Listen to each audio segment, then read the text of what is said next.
Konektado kayo sa PBS Radyo ng Bayan. Tumpak na oras sa buong Pilipinas, 8 minuto makalipas ang alas 8 ng umaga. Ang tipo kong negosyo. Ang tipo kong negosyo. Mahahanap mo rin ang iyong perfect match. Ang negosyong magsisilbing inspirasyon sa iyo at makapagpapaunlad ng iyong kabuhayan. Hindi lang door number 1, number 2 at number 3 ang magbubukas para sa iyo dahil samut-saring business ang matutuklasan sa Ang Tipo Kong Negosyo. Kung saan ka pa naghahanap ng business opportunity, sa akin lang. May opportunity ka na. Pwede ba kitang abutin? Ikaw kasi ang pangarap ko. Sa'yo na yung SSS, GSIS, pati na ang PhilHealth ko. Basta, akin lang ang pag-ibig mo Ang budget ko sa'yo ay limited. Limited edition. Ang tipo kong negosyo. Okay, yan po mga kaibigan ang pinakabagong programa ng DTI. Mula sa pangalang TNT ay naging ATKN, ang tipo kong negosyo. At kami po ang inyong mga makakasama. Ako si Tess Ramirez and of course, Telma Dumpit Murillo po. Good morning to everyone. Partner, magandang umaga sa iyo. good morning po, Director Telma. Kumusta Hindi kayo? ka ba nabaha? Hindi naman. Parang ang tipo kong negosyo. Ano tuloy Malamig yung ang panahon boses ko? kasi. Oo nga eh. Oy, kamusta ba? Hindi ka naman hindi no? naman. Si Manager Alan, wala siya. Nasa Dahil Tagaytay nabaha? ngayon Okay. Akala ko May nabaha manager's si, conference. si manager. Okay. Anyway, tuloy-tuloy po ang ating programa. At syempre, bago po ang ating format at ang ating focus ngayon ay yung mga SMEs. Kasi nga sinasabi sa atin na 99% ng ating mga negosyo dito po sa Pilipinas ay composed of mga SMEs. Kaya naman, ang ating focus ay magiging SME. Paano ba natin sila tinutulungan na lumago at mag-expand? That's right. At tama-tama yung ating tema sapagkat exportation yung ating pag-uusapan din. Kaya Pinoy meets world. Pinoy meets world. Pero bago tayo pumunta sa ibang dako ng Pilipinas, kumusta naman dito sa ating sariling bansa matapos ang Southwest Monsoon? Oo. Naku, Ma'am Telma, yung presyo ng ating mga pangunahing bilihin nagsitaasan Nagsitaasan? Hindi, mga gulay lang. Nag-ikot Halos kahapon triple yung gulay, yung presyo niya. Oo, understandable yun. Kasi hindi yung mga gulay kasi natin sinosource sa ano yan, di ba? Probinsya. Aha. Sa mga highlands. Yan. Kaya hindi sila makadaan. Yung lahat ng dadaanan nilang kalsada, may tubig baha pa. Di ba? Tapos, yung mga nandito, kaunti. So, expected na talagang tataas. Pero yung iba, yung mga basic commodities, tulad ng kape, asukal, bigas, yan, hindi naman tumataas. Stable. Nag-ikot kahapon si Secretary Domingo dito sa Mega Q, sa Palengke, Aha. at kasama pa nga si Mayor. At dapat yung ating mga kababayan, alam nila na pagka may state of calamity, automatic yung deklarasyon ng price freeze or automatic na nagse-set in ang price freeze. So kung meron po kayo na napansin na pagtataas ng presyo sa mga basic commodities po, ay i-report po ninyo yan. At tingnan nyo, nagagalit nga ang presidente dahil yung isang pharmaceutical company daw, 750% ang itinaas sa Grabe presyo ng naman gamot sila. nung leptospirosis ba yun? So, sana po ang Pagsasamantala na yan, pwede nila i-report yan, Director Telma, sa DTI sa telephone number. DTI Direct 751-3330. Lahat po ng inyong mga reklamo, komento, suhestyon, dyan po ninyo maaring idulog. 751-3330. Ang programa, ang tipong negosyo ay hindi lamang ho dito sa himpilang DZRB 738 kHz yung napapakinggan, kundi maging sa aming kapatid na himpilan, ang DWBR-FM 104.3 MHz. Sari-saring segmento ang amin pong inihanda. Merong Eto, nako, si Miss Marela Jem Castro yung naghanda ng mga segments. Yung mga pangalan nito, Ma'am Telma, talaga Oo. nakakatawag pansin. Para-paraan lang. Yung, ito yung strategies and business models, tungkol doon. Meron din tayong, Achy-breaky business. Yung mga naging karanasan nila ba, kung papaano sila nakalampas, di ba, sa mga pagsubok sa pagtataas ng, ay, sa ano ng kanilang negosyo, pagpapatakbo. Pagsisimula. Oo. Tapos, meron ka ding, ano ba to, isang linggong pag-ibig? isang linggong pag-ibig. Si Imelda Papilo. Uy, kanta ko yan Current affairs, Marela, ayun, tungkol doon. Yung pinag-uusapan. Okay. Sige. So, to begin with, ang una nating makapanayam ay taga PTTC, ano? Siya yung meron kasi tayong mga ang PTTC, by the way, ay isang ahensya, attached agency ng DTI, Philippine Trade Training Center. At ito ay nagbibigay ng mga seminar training, mga workshop para sa ating mga kababayan sa iba't ibang sari-saring paksa o mga Yes. topics. Oo. So ngayon dahil ang ating programa ay Pinoy Meets World o yung mundo ng pag-export, ating tinawagan ang PTTC dahil meron silang seminar on how to export. Yan. So kausapin na natin si Miss Eva Ancheta ng PTTC. Good morning, Eva. Good morning. Yes, this is Director Thelma of DTI PRO and syempre yung aking partner, si Tess Ramirez. Good Live morning, Miss Oo. Eva. Oo. Good morning po sa inyo. Yes, Eva. Kamusta ba? Anong seminars natin ngayon on export? Ngayon nasa Cebu kami. Meron kaming seminar sa Incoterms 2010 at saka sa documentation procedures on return shipment, abandonment, and banded warehousing. So, andito ako ngayon sa Cebu. Okay. Pero para dun sa mga nag-uumpisa pa lang, yung gusto mag-umpisa ng export, pumasok sa exports, yung basics of exporting, di ba meron kayo palagi niyang Ay, ino-offer? Meron po kaming August 16 na seminar on export product selection and adaptation. Ito'y sa Philippine Trade Training Center sa Pasay City. Although, nung nakaraang araw, meron na kaming mga nakalipas na modules kasi ginawa na po naming modular yung aming basics of exporting dahil nahihirapan po yung aming mga participants na magstay ng straight 3 days or 5 days kasi lalo yung mga SME, yung mga may-ari niyan all around, no? Kaya mahihirapan silang umalis ng straight na 3 days. So ginawa naming 1 day module. And then yung pinaka-nearest na schedule nga po ay sa August 16 for the seminar on export product selection and adaptation. Ayun. Mr. Eva, ano po ba yung kahalagahan ng pag-e-export ng bansa natin? Kasi ang iba, ang sabi nila, kaya may export dahil may import, di ba? Exportation, importation, gano'n lang. Pero yung real reason, ano ho ba talaga yung kahalagahan yan? Sasagutin ko yan ng isa pang question. Ano bang mas gusto nating lumuwas? Yung produkto natin o yung mga ina at ama ng tahanan? Aba. Pero kung may export tayo, meron tayong malago na production, may trabaho yung mga ama at ina ng tahanan. Di nandito po sila lahat kasama yung kanilang pamilya. Ito'y bukod pa dun sa ating financial consideration, no? Na kumikita tayo ng dolyar. Pwedeng may import kasi yung ibang raw materials natin, kailangan nating i-import. Pero basta tayo ay nagpo-produce ng i-export, ito po ay malaking ganansya pa, hindi lamang para sa financial ng ating pamilya o ng ating bansa. Oo. Pero Eva, meron din tayong iba pang mga benepisyong nakakamit. oo. Ano ba yung mga natin pang-export na produkto ngayon? At paano malalaman ng isang negosyante o SME na po pwede na siyang mag-export? Kailangan alam niya yung kanyang merkado. Aralin niya Ayun. yung kanyang merkado. Oo. Dahil, Number 1 yun, yung merkado. oo. Kung saan Kasi in demand. O meron Opo, bang kung demand saan may para sa demand. produkto niya? Opo. Okay?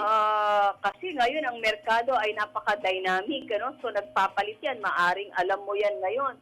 Sa susunod na taon, meron na palang nabago. At saka very competitive. Opo. Unlimited ang opportunity, pero syempre, may challenges. Oo. So, kailangan palagi yung ating mga produkto ina-update natin. Yung standards ay sustained, di ba? Ay, opo. Lalo ngayon, no, marami tayo mga product standards ang iba't ibang bansa. Kailangan ito ay ligtas at makakarating ng maayos, no? Curious lang ako. Alam mo, yung quality partner. ng standard. Oo, Hindi Eva. natin. Oo, Eva, curious lang ako, partner, kasi sa 2015, yan yung kung kailan mag-e-effect yung ASEAN Economic Integration. That's right. Oo, papaano natin hinahanda yung ating mga SMEs? Meron ba kayong mga training dyan sa PTTC? Ay, opo. Tuloy-tuloy po yung ating mga export seminars. At meron din po kaming yung DBFTA, Doing Business with Free Trade Areas. So, Okay. ina-update po namin yung merkado, yung sa mga tariff, ano na yung nangyari sa mga tariff rates. Ang ASEAN ay magiging 0 to 5% na lang ang tariff. At meron din po kami ngayon yung kasama sa programa namin nga na Export Competitiveness Program. Ito nga po yung seminar na ginagawa namin sa Cebu, part ito ng programang iyon. So tuloy-tuloy po yung mga seminar na yon para palagi po silang na-update sa mga kalakaran sa merkado at saka yung pong mga product standards na nilalabas po ng iba't ibang mga bansa. Ms. Eva, doon sa mga interested na umattend sa inyong mga seminars, yun po ba'y libre? At ano yung dapat nila ihanda kapag sila'y pupunta po? Karamihan ng aming seminars may bayad, pero ito naman ay government rate, yung sa August 16 nga, inclusive na ito ng food at saka ng certificate at saka mga training manual. Ito ay 1,750 pesos lamang. Ayan, okay. Basta kung sila'y interesado, ano ho yung number na dapat nilang tawagan? Para sa Tawag lang detalye. po kayo sa 468-8962 or email pbmd@pttc.gov.ph. Okay, thank you very much, Ms. Eva Ancheta ng PTTC. Thank you, ma'am. Thank you din po. Welcome po. And by the way, partner Tess, congratulations are in order para kay Nestor Palabyab. Siya ngayon ang officer in charge ng PTTC dahil si ED Del Inton ay nag-retire na. Okay. Oo, so, So, congratulations, Nestor. At kay ED Del, good luck sa bagong chapter ng iyong buhay. Correct. Baka may pa siyang Oo, dadaanan. after so many years in government service. So, ayan, congratulations. Magandang araw po sa inyo lahat. Ako po si Jericho Rodriguez ng Trinity University of Asia na nag-aanyayang laging makinig sa Radyo ng Bayan ng Philippine Broadcasting Service. Hatid sa inyo ng himpilang ito ang mga programang may makabulang impormasyon at balanseng pagtalakay sa mga isyu ng bayan. Halina't makinig sa Radyo ng Bayan ng Philippine Broadcasting Service dahil dito, konektado ka!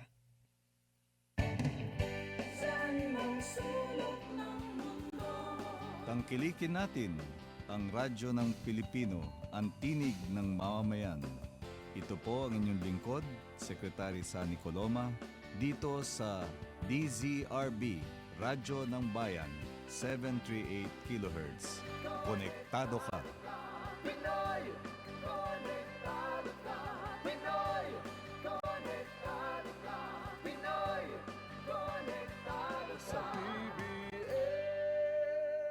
Konektado pa rin kayo sa PBS Radyo ng Bayan. Bago tayo magpatuloy, mga kaibigan, sa mga segmento ng Antipokong Negosyo, bigyan daan natin ng report mula sa Radyo ng Bayan, Lawag. Lawag, magandang umaga, kami. Yes, inalerto ni Ilocos Norte Governor Amy Marcos ang mga local government units sa lalawigan dahil sa posibleng epekto ng hanging abagat. Sinabi ni Governor Marcos na may abiso ang Malacanang na posibleng sa Northern Luzon kasama ang Ilocos Norte ang makararanas naman ng malakas na pag-ulan at posibleng magdulot ng pagbaha. Inutusan ang mga mayors na ihanda ang mga rescue equipment at alertuhin din ang mga barangay, lalo na ang mga mabababang lugar. Sa kasalukuyan ay patuloy pa rin ang pagbuhos ng ulan dito sa Ilocos Norte, subalit hindi pa naman ito may kalakasan. Kaugnay nito, pinag-iingat din ni Governor Marcos ang mga mamayan sa sakit na dengue dahil sa patuloy na pagtaas ng kaso dito sa Ilocos Norte. Samantala, bayanihan mula sa iba't ibang bayan sa panahon ng kalamidad ang pinag-aaralan ngayon ng mga lokal na opisyal ng Ilocos Norte at Philippine National Police. Sinabi ni PNP Provincial Director ng Ilocos Norte, Police Senior Superintendent Marluchan, na pinag-aralan nila ngayon ang bayanihan upang mas epektibo at mas madali ang paglikas sa mga apektado ng baha, sunog at iba pa. Ipinaliwanag ni Chan na tutulong ang ibang mga bayan na hindi ganong apektado ng pagbaha upang mas mabilis ang rescue operations.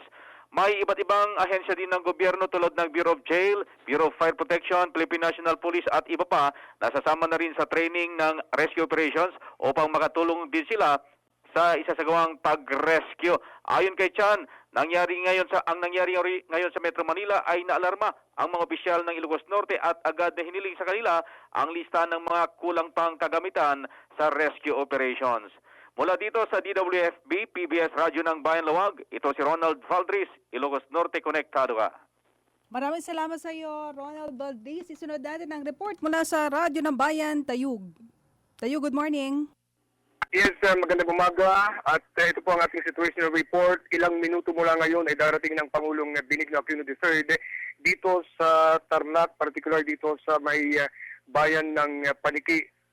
At dito sa may tutuloy siya dito sa may Barangay Apulit na kung saan nandito yung mga andito yung isang evacuation centers na dalawang palapag ito na bibisitahin ng Pangulo maya-maya. At nakusap natin kanina ang Barangay Apulit, Barangay Captain na si Diego de los Santos. Ayon sa kanya, 4 na araw na silang andito, no, dito sa evacuation center. Makikita mismo yung evacuation center malapit sa Apulit Elementary School dito sa bayan ng Paniki, Tarlac. At merong kabuuang 205 families ang andito ngayon at binubuo ng 798 na mga individual. Kanina nakausap natin ang Regional Director ng DSWD Tarlac at naka-ready na rin ang food packs, no, sako-sakong food packs na ipapamahagi maya-maya pagdating ng Pangulong Aquino. At may kabuuang ilang libo to, no? Ilang 2,000 o mahigit 2,000 pamilya ang apektado sa buong Tarlac na kinabibilangan ng mahigit 20 evacuation centers mula sa mga bayan ng Mungkada, La Paz, Camiling, Mayantok, Concepcion, Gerona at San Clemente. At ang kabuuang financial assistance na natatanggap na ng bayan ng Paniki, particular dito sa may Barangay Apulit, ay umabot na sa mahigit 1 milyon mula sa provincial government ng Tarlac at ng national government. At merong counterpart dyan ang regional office ng DSWD na kabuwang 250,000. Sa ngayon, makulimlim ang panahon dito sa may bayan ng Paniki, particular dito sa may Barangay Apulit, dito sa may 2 palapag na evacuation center sa Barangay Apulit, Paniki. At kanina galing tayo ng bayan ng Tayug, nakita natin, no, from Carmen patungo po sa bayan ng Paniki, merong portion dito sa boundary ng Mungkas at Paniki na kung saan nilubog pa rin, no, sa tubig.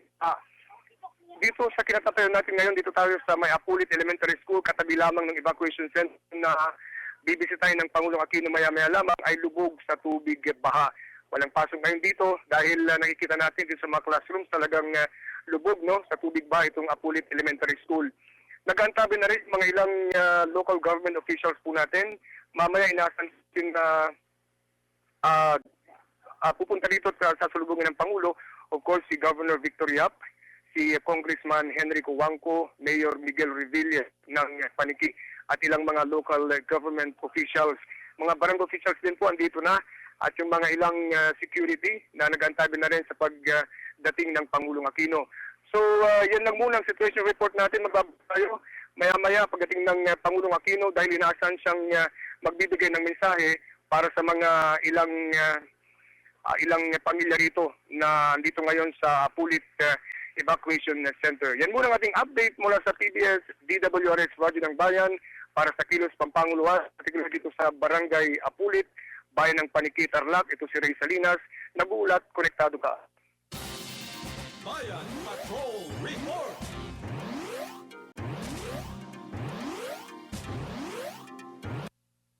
Ang tipo kong negosyo. Balik po tayo sa ang tipo kong negosyo. Director Telma, sino yung ating kakausapin naman ngayon? Oo, kanina napakinggan natin yung report mula Tarlac. Pupunta ngayon tayo sa Pampanga, isa pa ring probinsya na talaga namang binayo ng ulan, ano? Hindi bagyo, ulan. Ulan Hanging habagat ulang habagat ba? Hanging habagat, ano? Mula sa hanging habagat. habagat. Ayun. So, naku, kawawa naman yung Pampanga, catch basin pala yan. Oo. So, malaman natin, apektado ba itong negosyo, itong ating kakapanayamin? Nanumbori mo. Oh, marunong ka ba magkapampangan? Hindi. Tagalog na lang. Nanumbori mo. Anong gusto mo? Ayan. Ano ba yun? Oo. Ang gusto ko yung kanilang produkto kasi masarap to Ay talaga, sinabi mo pa. Kausapin na natin ang presidente ng McKinney Foods Corporation, Mr. Prudencio Garcia. Good morning, Prud! Good morning po. Lalo na po sa ating mga tagapagkinig at taga-subaybay. Yes, live ka dito sa Radyo ng Bayan. Si Thelma to, Director Thelma ng DTI. Good morning po. At syempre, kasama ko si Tess Ramirez. Kamusta ba dyan? Hindi ba kayo nabaha, Prud? Dito kami sa lugar namin, mataas naman po itong lugar natin. Pero apektado kami kadahil lang mula ho nung Lunes, hindi na po kami nakapasok. Pero yung mga taga rito na trabahador namin, sama-sama po kami nagluluto at saka naghahanda para sa relief kasi tinamaan po yung mga karatig na bayan na malapit po sa amin. Oo nga, at hindi kayo makadaan, ano, dahil baha noon yung NLEX. Opo. Hindi kayo makapag-distribute. So, yung saka yung mga customers din ho dahil hindi rin na-cooperate because of the flooding. Okay. Anyway, balikan natin yung pag-usapan naman natin yung negosyo mo. Alam natin na ang pinakahuling balita ko mag-e-export na yata kayo.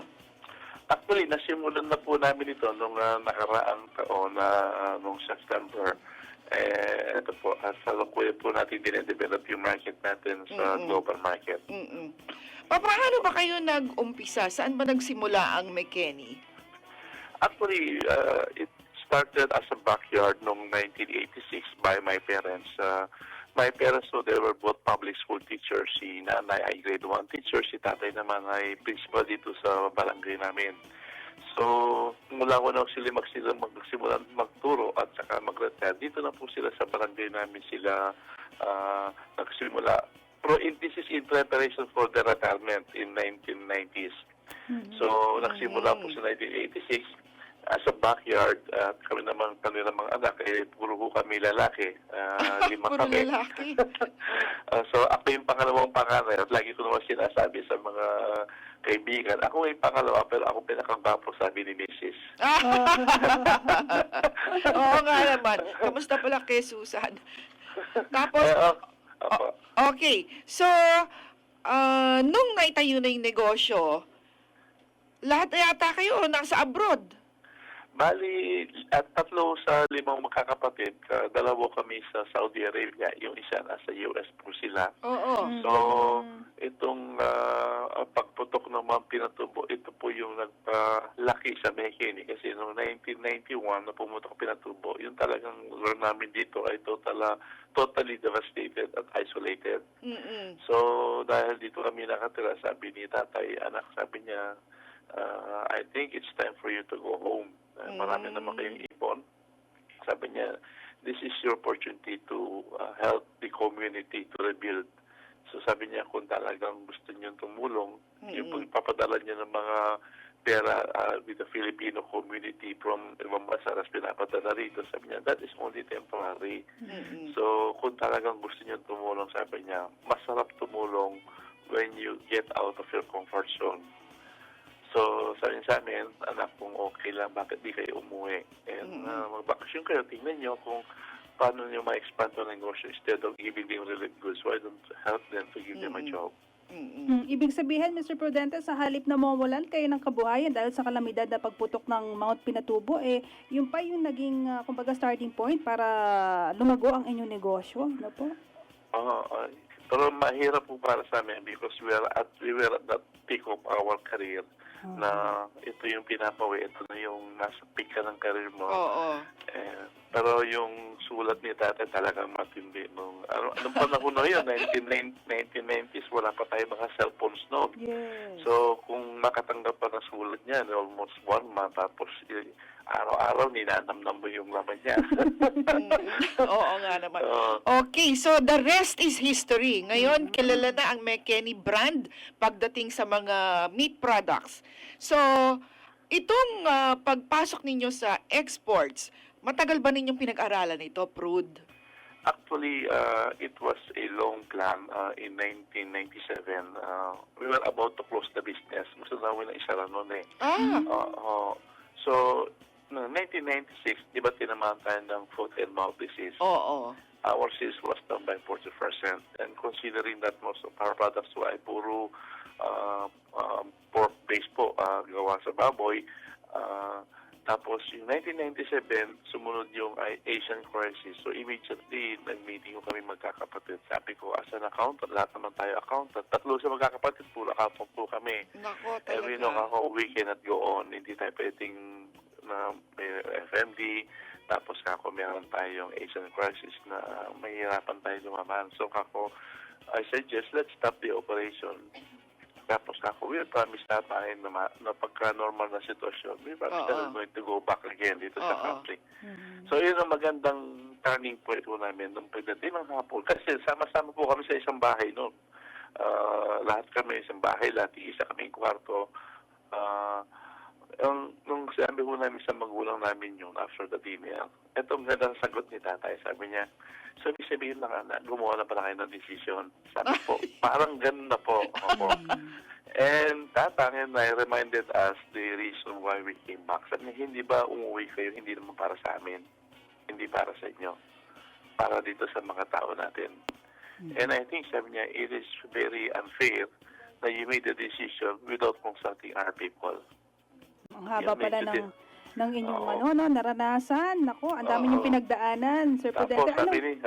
Sabi ni tatay noon, sabi niya, okay, etong deal natin. You talk to the people, discuss mo sa kanila, mayroon bang pagkasa na kung tayo lalaban, anong gagawin?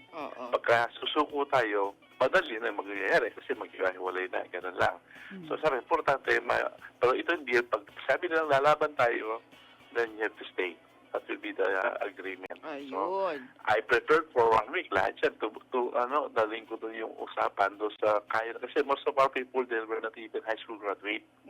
So sabi natin, is let them understand, but they give them some hope.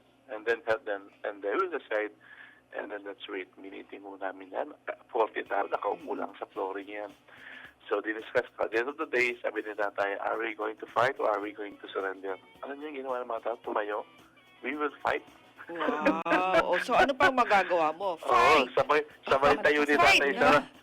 Sabi ni tatay Sarah, sige sa niya, that's the deal. My boys will stay. And I promise you, kaya 2 years napasubo from na now, kayo. you'll be proud of that you're working in McKinney. Okay, so ano naman yung volume ninyo ngayon at sino yung mga target market ninyo? Which markets are you going to?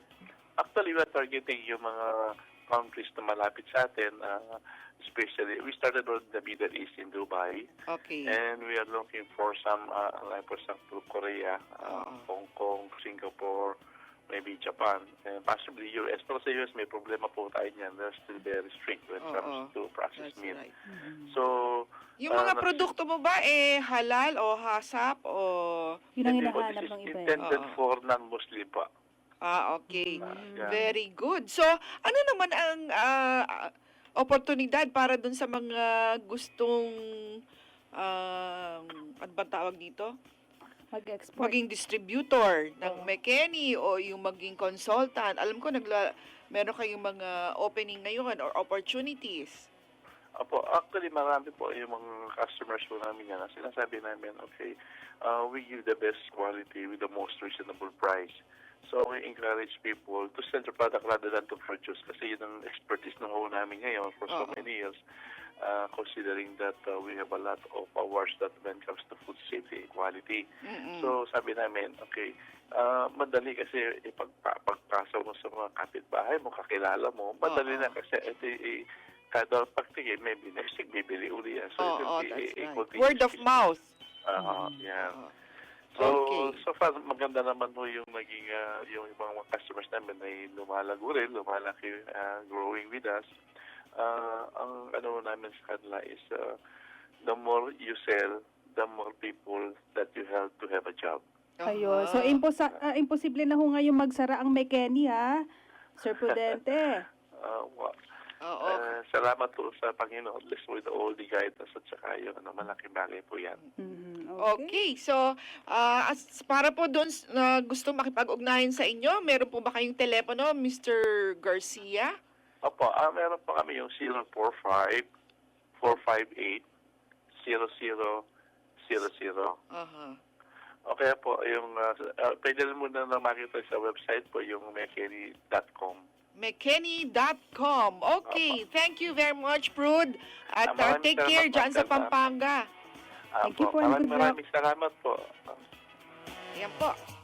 Napakinggan ninyo si Mr. Prud Garcia ng McKenny Foods. Backyard hog racer siya dati, pero ngayon exporter na, no? Ganon. Umunlad ang kanyang negosyo. Meron na tayong 39 minutes. Makalipas po ang alas 8 ng umaga.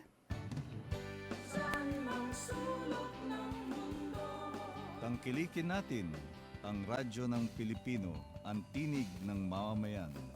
Ito po ang inyong lingkod, Secretary Sani Coloma, dito sa DZRB, Radyo ng Bayan, 738 kHz. Konektado ka. Pinoy! Konektado ka! Pinoy! Konektado ka! Pinoy! Konektado sa PBS! Hi! Ito po si Laika Oka, Mass Communication Student ng Trinity University of Asia. Lagi makinig dito sa Radyo ng Bayan, 738 kHz, kung saan ang balita at impormasyon sa bawat sulok ng mundo ay iyong mapapakinggan. Dahil nasaan ka man, sa Radyo ng Bayan, konektado ka! Ang tipo kong negosyo. Ang tipo kong negosyo. Mahahanap mo rin ang iyong perfect match, ang negosyong magsisilbing inspirasyon sa iyo at makapagpapaunlad ng iyong kabuhayan. Hindi lang door number 1, number 2 at number 3 ang magbubukas para sa iyo dahil samut-saring business ang matutuklasan sa Ang Tipo Kong Negosyo. Kung saan ka pa naghahanap. Okay, tuloy-tuloy na po ang programa ang Tipo Kong Negosyo. At nasa linya po natin ngayon ang President and CEO ng Pag-ibig, si Attorney Darlene Berberabe. Tanungin po natin ano ba itong emergency loan na ibinibigay nila ngayon para sa mga flood victims. Ano? Good morning, Ma'am Berberabe. Good morning, Thelma. Yes, ma'am. Kamusta po? Okay naman. Ito talaga nagmo-monitor tayo ng kung anong mga areas ang nade-declare under state of calamity sapagkat lahat ng Pag-ibig Fund members na nakatira doon at naapektuhan, basta may declaration, then they're qualified to go to our Pag-ibig branch and pwede tayong manghiram ng calamity loan. Opo. Hanggang magkano po ba yung maaari nilang hiramin, ma'am? Opo. Yung calamity loan po ng Pag-ibig Fund is a loan against your savings. So, depende po kung magkano na yung naiambag nyo, naipasok nyo yung pera sa Pag-ibig Fund. So, halimbawa po, may 10,000 na kayo na savings sa Pag-ibig Fund, you can borrow up to 80% of your savings. So, depende po yan sa kung ilang taon na kayong naghuhulog. Siyempre, kung mas maikling panahon, mas kaunti pa lang po yung amount na pwede nating mahiram. Attorney, ano po yung mga requirements para sa pag-file ng calamity or emergency loan po? Opo. Dapat po tayo ay at least 2 taon na miyembro ng Pag-ibig at 2 taon na tayo naghuhulog ng membership contribution. Ito pong membership contribution na sinasabi ko, yung pong buwan-buwan na kinakaltas sa atin na 100 pesos a Yes, month. opo. Tapos kina-counterpart po yan ng employer na 100 din. Mm-mm. So at least 2 years po na member na. Tapos magdala lang po ng 2 valid ID at saka ng accomplished application form. Yung application form po ay makikita sa website ng Pag-ibig Fund. So i-type nyo lang po ang Pag-ibig Fund, pumunta sa website at i-download yung calamity loan application form sapagkat meron po doon kailangan papirmahin tayo sa ating employer. And magkano po naman ang interest at hanggang, so walang limit yon, depende kung ilang taon na kayong member. Ganun po ba yun? 80%. Opo.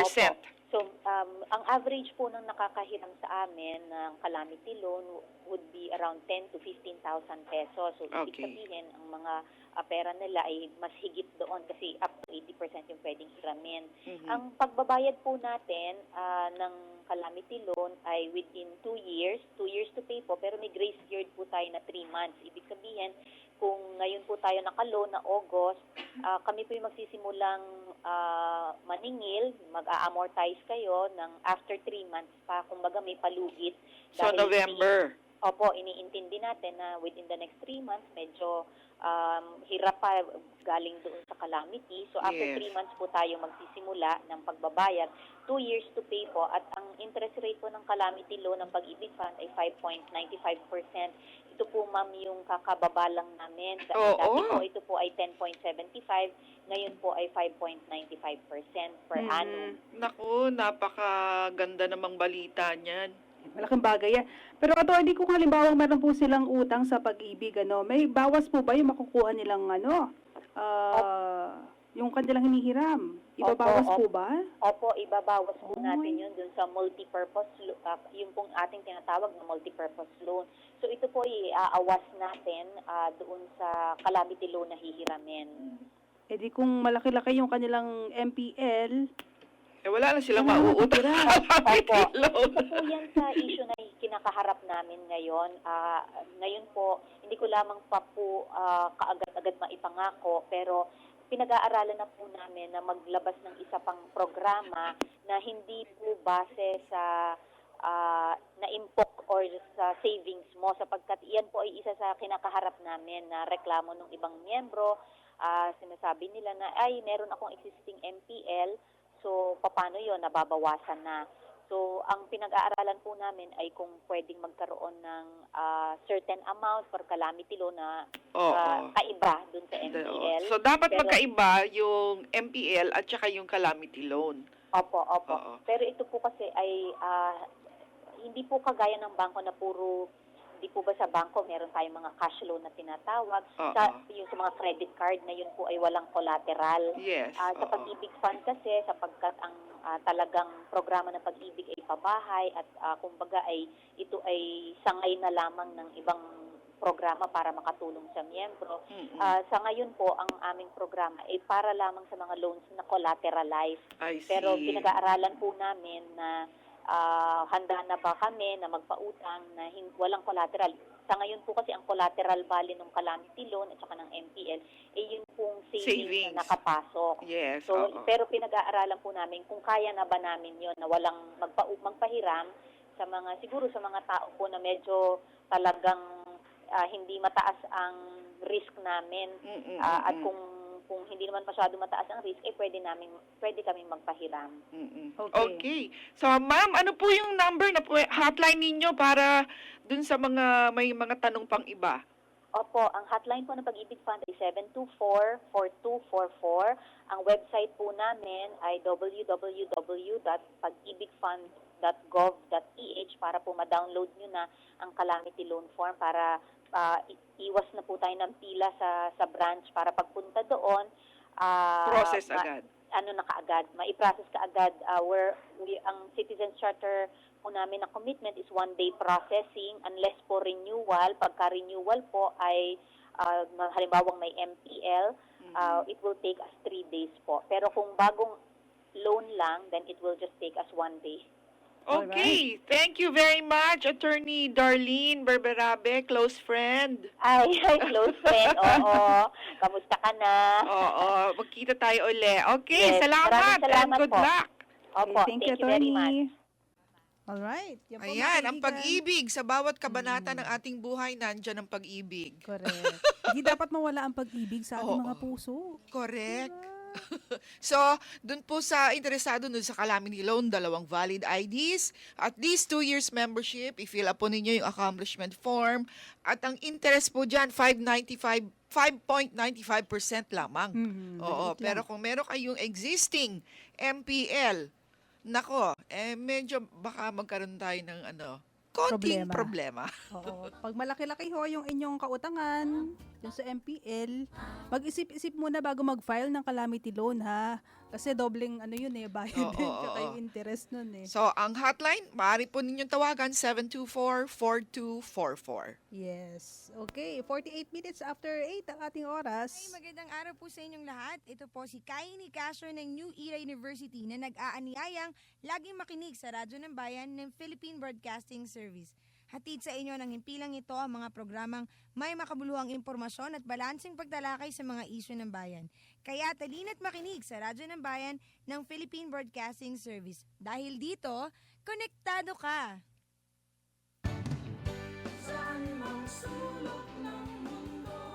Tangkilikin natin ang radyo ng Pilipino, ang tinig ng mamamayan. Ito po ang inyong lingkod, Secretary Sani Coloma, dito sa DZRB, Radyo ng Bayan, 738 kHz. Konektado ka! Pinoy, konektado ka. Pinoy, konektado ka. Pinoy, konektado sa PBS. Ang tipo kong negosyo.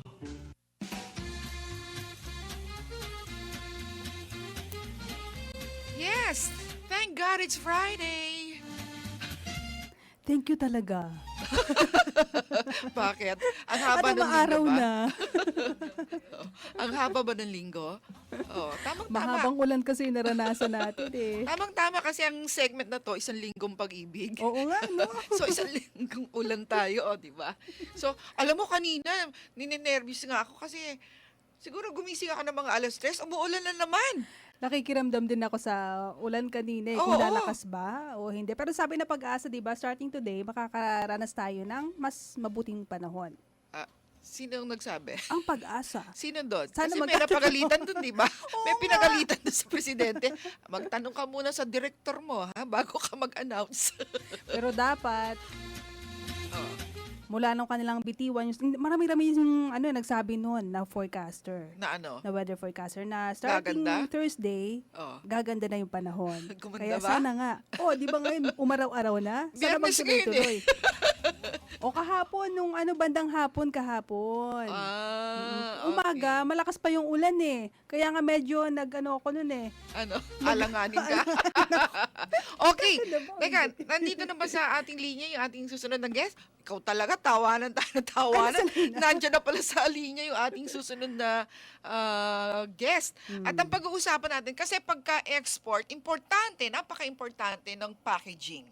That's right. Diyan tayo natatalo ng ibang bansa, katulad ng Thailand. Naku, pag nakita mo yung mga produkto nila, sampalok lang pero yung packaging nila talaga maganda. Napakaganda, kakagastusan talaga. So, kausapin natin ang founder and senior consultant ng Central Philippine University Packaging Center. Walang iba kundi si Dr. Lejo Branya. Good morning, sir. Good morning. Dr. Lejo, good morning. Good morning. Yes, how are you this morning? I'm fine, thank you. Yes.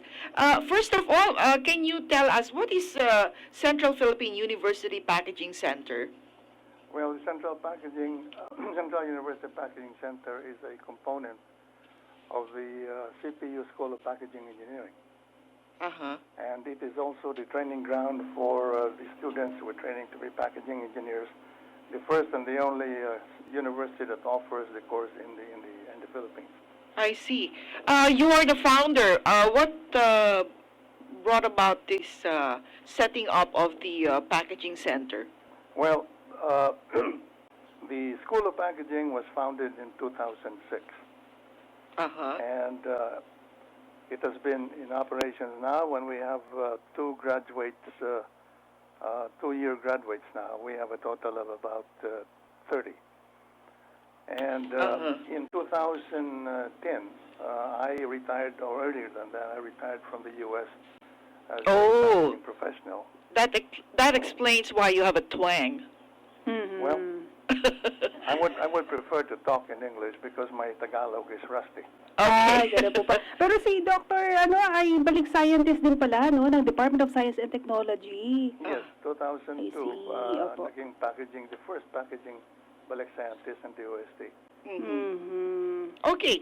Recently, there was a conference on packaging. This was Global Pack 2012. And what was accomplished in that conference? Would you know? Well, the theme for the conference was a new roadmap for export packaging. And we were able to accomplish the consciousness of the Philippines, as well as we brought international experts. And we were able to gather in about almost 500 delegates. I see. And also about 1,100 SMEs. Oh, So that's great. That's all over the country. And because of that, we were able to raise the consciousness of the importance of packaging and export. How important is packaging? Because earlier I was telling my partner over here, I've seen products from Thailand, and you can really see that they invest in packaging. Well, definitely. Definitely. If the Philippines would want to compete in the world market, we have to improve our packaging, definitely. How would you assess the packaging now of our export products? Well, it's probably, we're probably short of world standards. Short of world standards. Okay. And which aspect has to be improved? Well, it covers the technical side of it as well as the graphics. We're catching up, but we're not. I think spending what we need to do to be competitive in the world market. Yes, yes. You know what? We would appreciate if you can give us a copy of that roadmap, which was. We're trying to. The conference proceedings are now available for downloading. Oh, great! And if you visit our website, which is www.globalpack.com.ph, you'll be able to go through what has happened, the various topics that were covered, and including the possibility of you downloading every presentation that's been made there. So anybody can go to the website and download? Yes, anybody can. I think they're still working on the registration process. Okay, that's great. And then in your School of Packaging Engineering, how much do you charge for companies who may need your assistance in furthering or improving their packaging? Well, we are trying to put together now a menu of services that can be offered, and it starts with a basic design and including structures, and we're very proud to say that we are the only package testing facility in the Philippines that can provide the services to not only SMEs but companies that may need our services. And how are your prices, sir? Well, we are still working on that. Oh, okay. We're still working on that. Because we have a DOST packaging center, I believe. So would that be comparable to your? I'm sure it would be. In fact, we are working with them. In fact, as a matter of fact, the DOST Packaging Center was a participant in the opening of the school. Okay, so how do you foresee the direction of the packaging industry in the future? Well, going up. I think the consciousness has been there, and I think with the entrance of more information and knowledge, and the CPU packaging, School of Packaging, as well as the Philippines.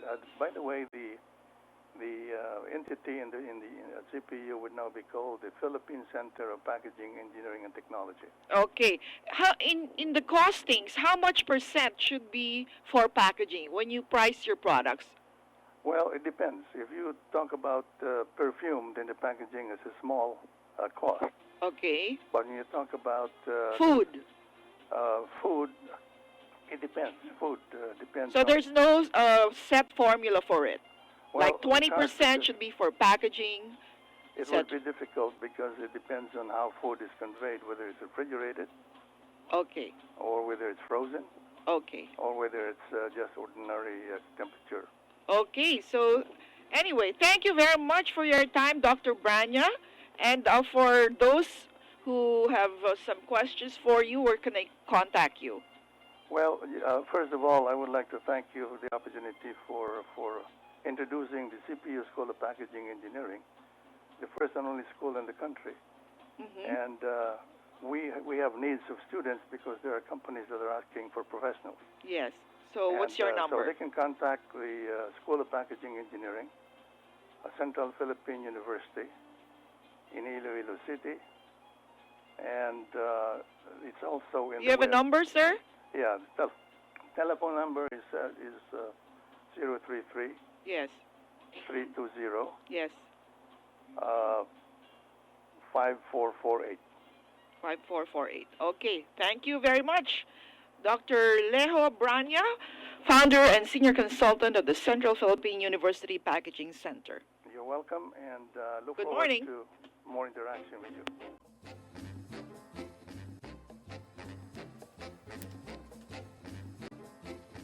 Okay, partner, bago tayo tuluyang magtapos, August 16 and 17, meron pong isang workshop. Ang tawag ay My Savvy. It's an event organizing workshop na gaganapin po dyan sa SMX Convention Center para po doon sa gustong matuto kung paano mag-organize ng events. Diyan po kayo pumunta. August 16 and 17, maririnig ninyo mula sa mga practitioners mismo at saka yung mga event organizers. Okay. So, August 16, 17, SMX Convention Center, magkita-kita po tayo dyan. At kita-kits po tayo ulit next Friday mga kaibigan para sa Ang Tipo Kong Negosyo program dito sa Impidang DZRB Radyo ng Bayan at sa DWBR FM. Maraming salamat sa ating lahat ng mga nakaagapay. Kami po ang inyong mga nakasama. Ako po ang inyong lingkod, Thelma Dumpit Morillo. Have a nice weekend, everyone. Tess Ramirez, bye-bye.